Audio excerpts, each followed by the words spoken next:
Oh yeah, I'm out here collecting some burnt pencils or graphitic schist, and of course graphite is pencil lead.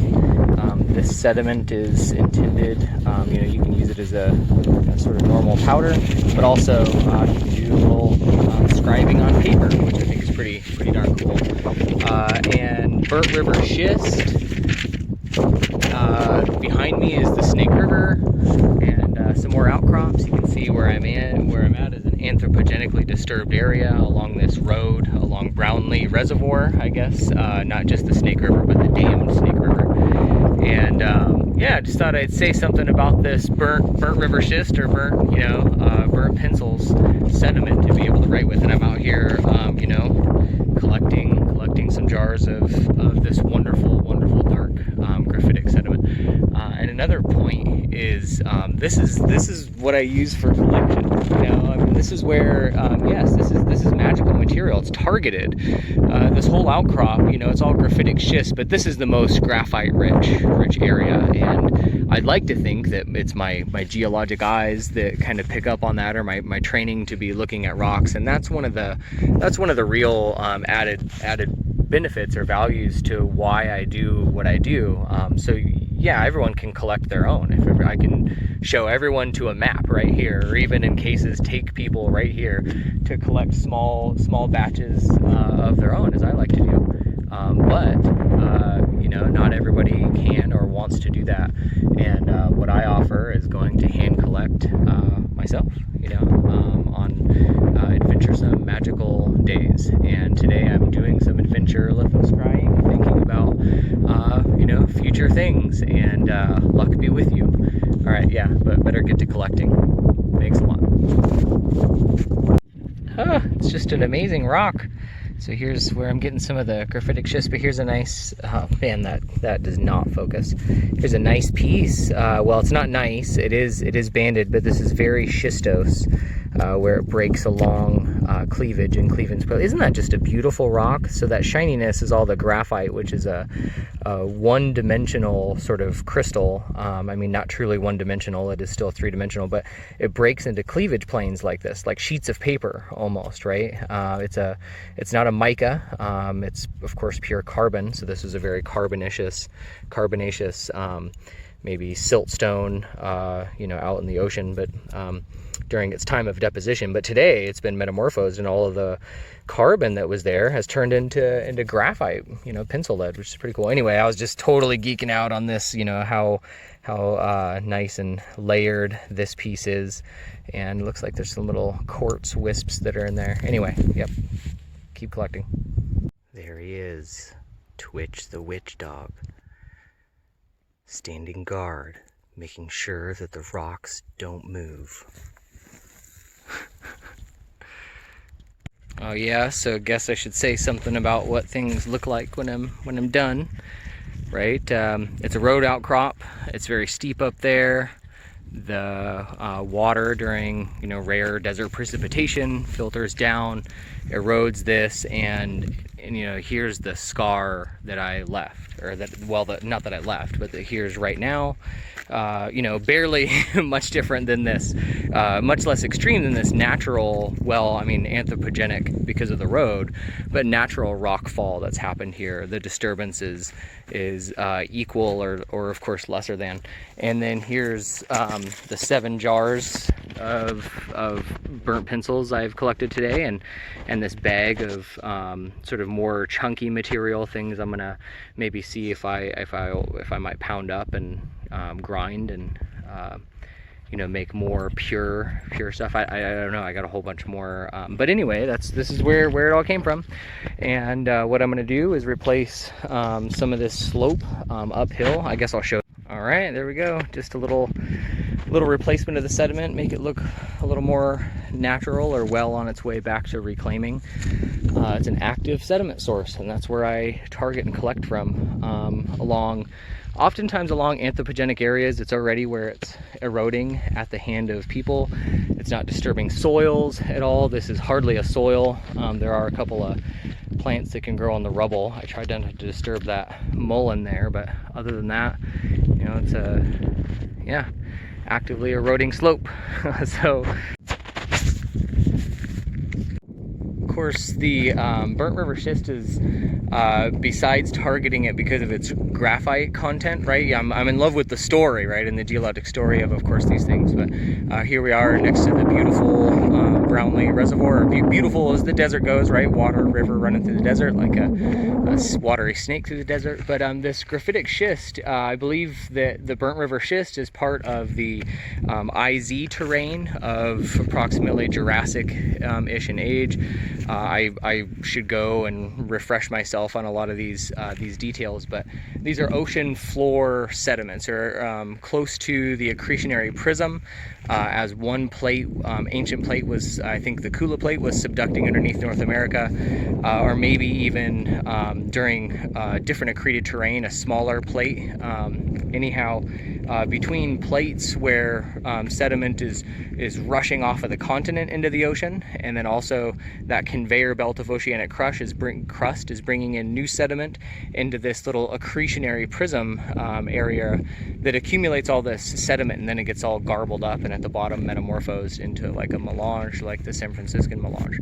Burnt River Schist I don't think is quite to that grade, but it's somewhere along that story.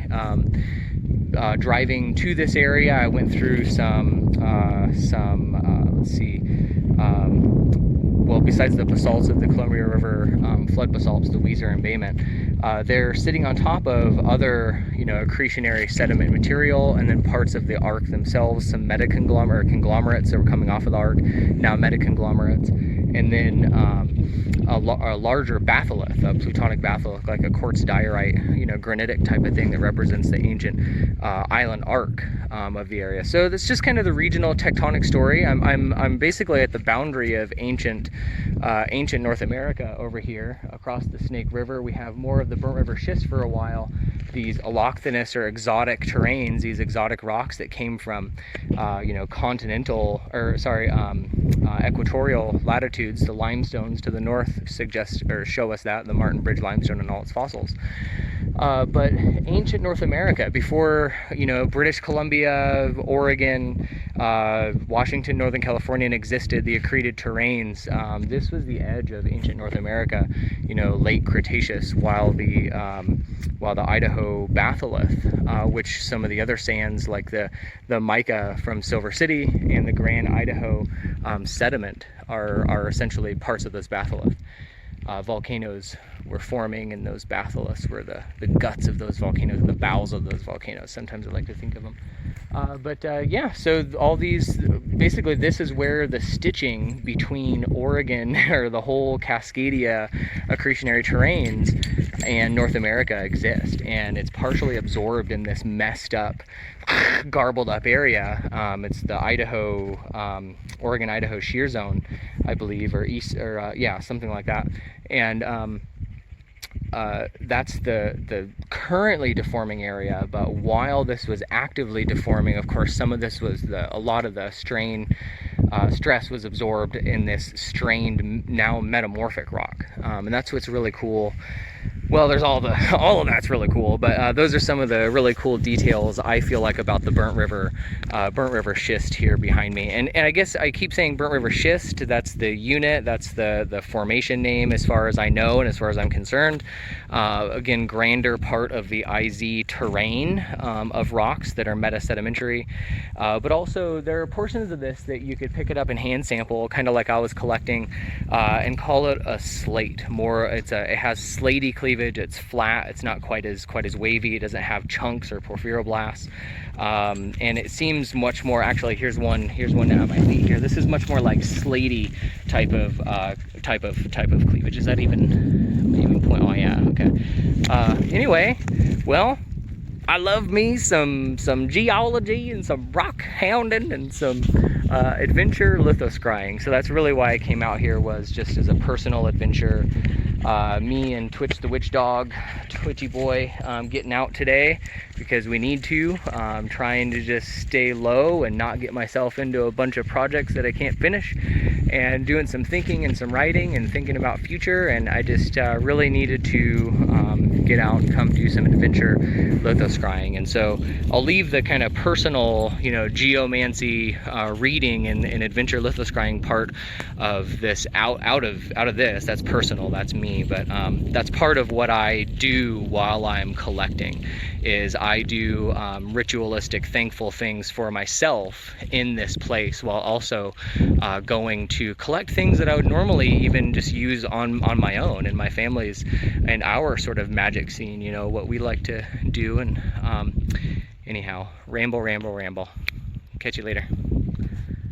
Why do we even say that? Who am I talking to? I'm talking to me, and I'm talking to Twitch, I guess, but I'm also talking to an imaginary person, like, well, not imaginary, Casey Brown, right? Or Chase or something like this that are on the other side. But this recording and putting it on YouTube stuff is pretty weird.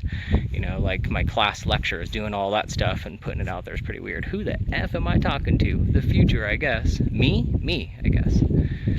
Nothing, a black hole. But just trying to use words to record rather than write. You know, I think that people do in some way click better with the recorded word today. I mean, I sure do. I listen to a lot of Audible, you know, books and podcasts and whatnot. I read a lot too, but it's accessible information for us, and maybe that's why I tend to gravitate towards wanting to do this instead of a whole bunch of writing about these things and this whole process, which I try to do a little of, but I think that supplemental videos or supplemental, vision, right? Being able to see what I'm doing, where I'm at, why I call this, you know, ethically and sustainably sourced, why Pagan Earth Alliance over there decided to certify me by my processes, low impact. Really, you know, I mean, the only environmental harm, as I see it, that I'm causing out here, not the disturbance, not the road, not the taking, you know, I mean, thanking the land and gathering the mana, it's that thing right there.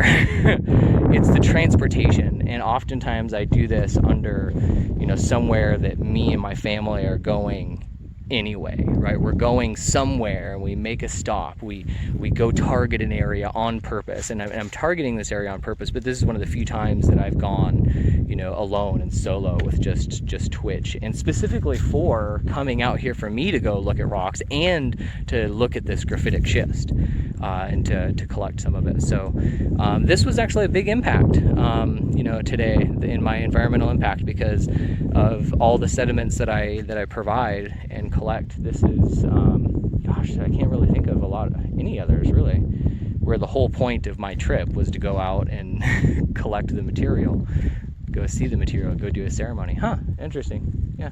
So, ramble.